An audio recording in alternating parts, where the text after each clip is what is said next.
Ce projet prometteur du Parc national de la Garamba se concrétise ici grâce à l'expertise de la Société solaire de Garamba, un projet qui vise à transformer la vie socio-économique de la population de cette entité, cela en procédant à l'électrification des infrastructures de la ville, les ménages ainsi que des maisons commerciales et publiques à un coût très réduit. La centrale est à mesure de supporter toutes les charges qui se trouvent ici.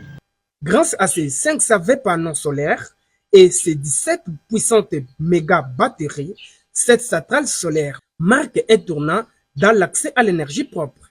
Elle ambitionne d'alimenter plus d'1 millier d'abonnés avec un démarrage ciblé sur 350 premiers utilisateurs répartis entre les réseaux monophasés et triphasés. Il y a deux compteurs, c'est-à-dire il y a un compteur monophasé. Quand on dit mono, c'est 1, ce qui est à $60. Il y a aussi un compteur triphasé, c'est-à-dire il y a 3 sorties, c'est à $250.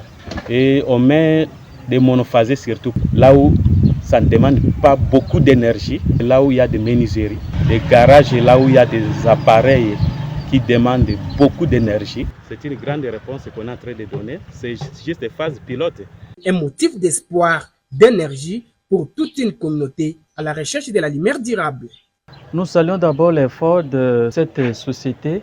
Nous ici à la radio Dungu FM, nous avons une difficulté majeure pour faire fonctionner notre radio. On utilisait le générateur qui nous fournissait de l'énergie, mais qui tombait en panne à tout moment. Avec cette solution que va nous apporter Soleil de Garamba, en nous donnant une énergie, nous espérons que nous aurons une énergie stable qui va nous permettre de bien répondre aux besoins de la communauté de Dungu. Alors nous comptons sur cette société Soleil Garamba. Cependant, la présence de ces systèmes électriques ne vise non seulement à garantir la stabilité des activités existantes, mais également à favoriser la création de nouvelles initiatives pour le développement local. Pour servir la population, et ça la peine à moi ni est passable pour nous à mesure na kofuta ngopo esadisa parce que courant moteur est disponible na kati na mboka pona ko servir biso ezate. Un modèle d'abonnement innovant et accessible à tous a été proposé, tenant compte des conditions de vie des clients. Les prix sont différents. Monophasé, c'est $60. Triphasé, c'est $250. Les raccordements. Ces derniers achèteront un compteur et des unités électriques selon leur consommation. Je salue d'abord le partenaire de la Garamba qui vient installer le courant. C'est vraiment à féliciter. En tout cas, pour nous, c'est un soulagement. Dans le sens que tout ce que nous pouvons faire au niveau de l'hôpital, d'abord mon bureau ici, nous avons besoin d'un courant permanent. Mon ordinateur, nous avons besoin d'un courant permanent. Au niveau du bloc opératoire, s'il n'y a pas d'électricité permanente, les bistros électriques, nous allons utiliser comment? La réanimation de nos malades. Croyez-moi, l'obscurité pendant cette période de la nuit, ça poserait un problème. On va rester beaucoup de cas de mort. Pour nous, c'est vraiment quelque chose de bien qui vient vraiment nous désenclaver.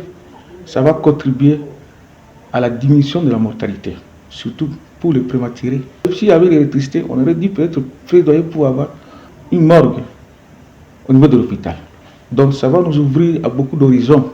En fait, ça va contribuer à la diminution de mortalité au niveau de notre hôpital général. Ils doivent élargir leur champ d'action. Ils ne doivent pas seulement se limiter au niveau urbain, mais également les ampoules sont très espacées. Diminuer quand même les espaces là, au moins de 50 mètres, ça serait une bonne chose. Ces projets, soutenus par l'Union européenne, est le fruit des partenariats publics et privés dynamiques entre l'ICSN et African Parks. Ça va booster un peu l'économie de Dungu. Ça va booster l'économie, c'est-à-dire démarrer les activités qui n'étaient pas avant et faciliter aussi la vie. C'est pour protéger la nature, l'écosystème.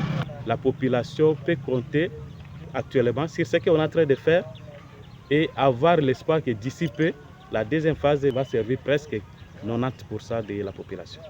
Signalons par ailleurs que les deux autres mini-centrales, déjà opérationnelles depuis 2021 à Faradje-Tado, construite par la société Nour, constitue le témoignage d'un impact positif de l'engagement du Parc national de la Garamba à promouvoir le développement des communautés riveraines.